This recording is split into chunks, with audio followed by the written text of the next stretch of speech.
நல்லா துணி எல்லாமே நல்லா இருக்குது. நம்மளுக்கு கஸ்டமர் சர்வீஸ் அவங்க சர்வீஸ் நல்லாயிருக்கு. ப்ரைஸ் கொஞ்சம் அஃபோர்டபுளாக இருக்கும். கலெக்ஷன் வைஸுமே நல்லாயிருக்கும். Velavan stores, Usman road, T Nagar, Chennai மற்றும் தூத்துக்குடி. தமிழ்நாட்டில் அவதூறு பரப்புவதற்கு என்றே அனுப்பப்பட்டவர் மேதகு ஆளுநர் அவர்கள். கமலாலயத்துக்கு அனுப்பப்பட வேண்டியவர் ராஜ்பவனுக்கு அனுப்பப்பட்டிருக்கிறார். அதுதான் ஒரு வித்தியாசம்.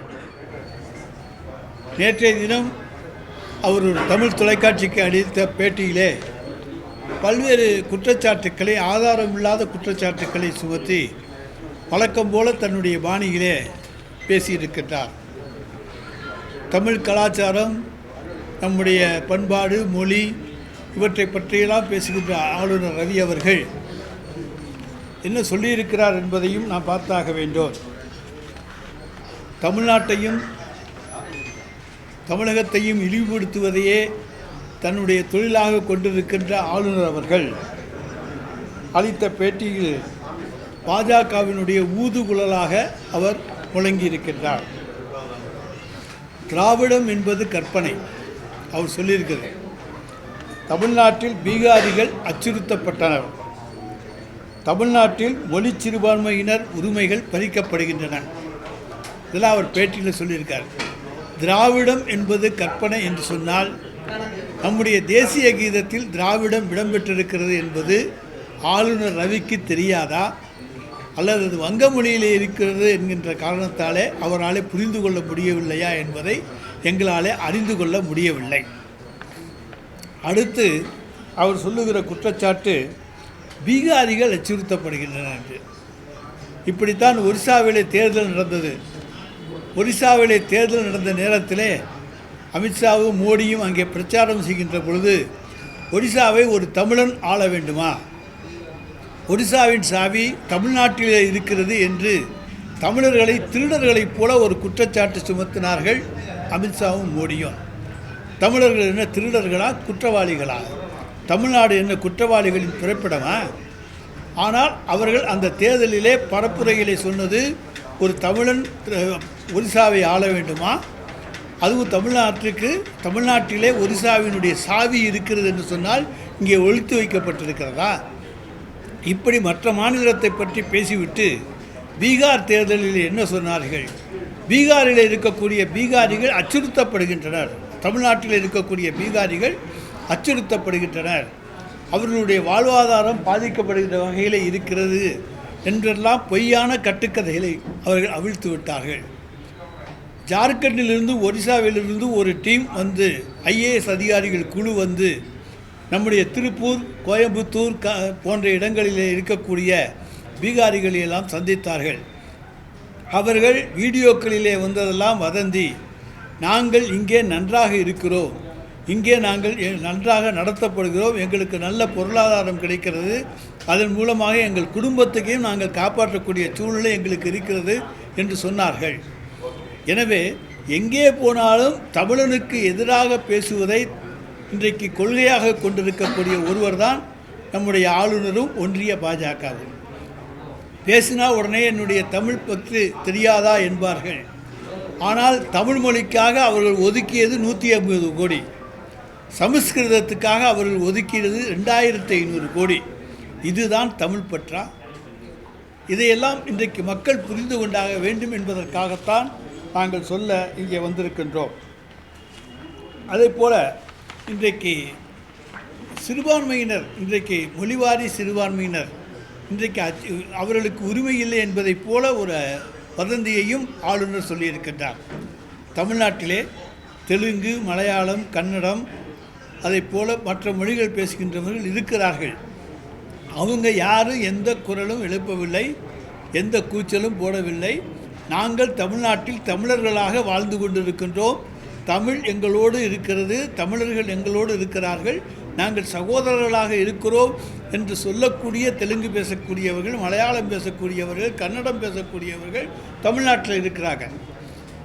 ஆனால் அவர்கள் தங்கள் மொழியிலே, அதாவது 2006ஆம் ஆண்டு தமிழிலே எல்லோரும் கட்டாய தமிழ் சட்டம் கொண்டு வரப்பட்டது. அதன் அடிப்படையிலே 2016 அவர்கள் ஒரு கோரிக்கை வைத்தார்கள். அது அண்ணா திராவிட முன்னேற்ற கழக அரசு. அந்த அரசிடம் நாங்கள் எங்களுடைய தாய்மொழியிலே 10ஆம் வகுப்பு பாடத்தேர்வு எழுத வேண்டும், அதற்கு அனுமதி வேண்டும் என்று கேட்டார்கள். அதற்கு அன்றைய அண்ணா திராவிட முன்னேற்றக் கழக அரசு அனுமதி தரவில்லை. அதனுடைய பலன் அவர்கள் உயர்நீதிமன்றத்துக்கு சென்று அனுமதி வாங்கினார்கள், உச்ச நீதிமன்றத்துக்கு சென்று அனுமதி வாங்கினார்கள். 2023ஆம் ஆண்டு வரை அந்த அனுமதி தொடர்ந்து இருந்தது. 2024ஆம் ஆண்டிலே நம்முடைய பள்ளி கல்வித்துறையினுடைய செயலாளர் அவர்கள் குமரகுரு உத்தரவு விட்டார். அதன் அடிப்படையில் 2024-25 கல்வியாண்டிலேயும் சிறுபான்மை மக்கள், அதாவது தெலுங்கு, கன்னடம், மலையாளம் போன்ற மொழிகளை தமிழ்நாட்டிலே பேசி படித்து கொண்டிருக்கக்கூடியவர்கள் தங்கள் தாய்மொழியிலேயே பரீட்சை எழுதலாம் என்கின்ற அனுமதியை தந்த அரசு தான் எங்களுடைய திராவிட மாடல் அரசை தவிர யாருக்கும் எதிரான அரசு இந்த அரசு கிடையாது. ஆனால் இன்றைக்கு பேட்டி அளிக்கக்கூடிய ஆளுநர் ஒன்றை மறந்துவிட்டார். தான் தமிழ்நாட்டில் இருக்கின்றோம் என்பதை மறந்துவிட்டார். இங்கே இருக்கக்கூடிய மீனவர்களுக்காக நாங்கள் ஒன்றும் செய்யவில்லை, போராடவில்லை என்கின்றார். மீனவர்கள் இலங்கை சிறையிலே இலங்கை கடற்படையால் பிடிக்கப்படும் போது பாரத பிரதமரோ அல்லது உள்துறை அமைச்சரோ அல்லது இந்த ஆளுநரோ ஏதாவது ஒரு அறிக்கை வெளியிட்டிருப்பார்கள் என்று அவர்களால் சொல்ல முடியுமா? சொல்ல முடியாது. அதுபோல் நம்முடைய அண்ணா பேரறிஞர் பெருந்தகை அண்ணா அவர்கள்